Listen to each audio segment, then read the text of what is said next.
Guys, itong pinapakita ko sa inyo is ito yung piece wifi bendo natin pag walang box. Ito siya. Kasi pag mali yung pagkakakabit natin ng mga LAN cable dito,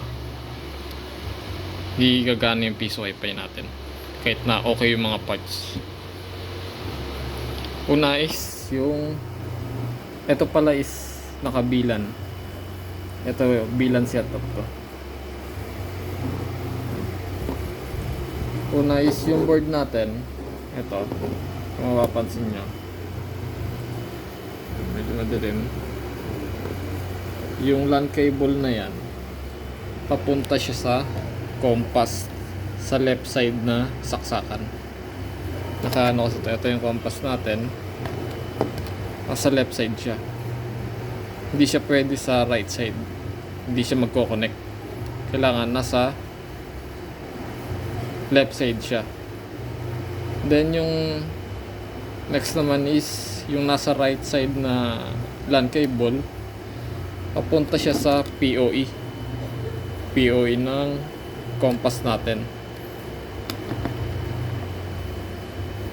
Ito siya. Ito POE, papunta siya dito sa POE.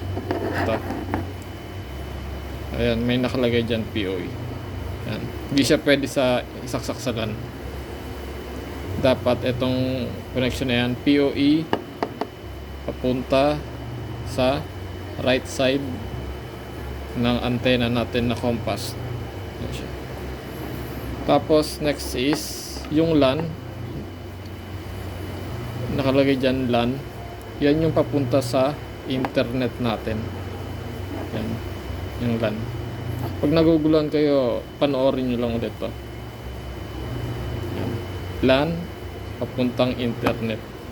Sample, ito yung internet natin, saksakan. Ayan. Dito siya. Ganun.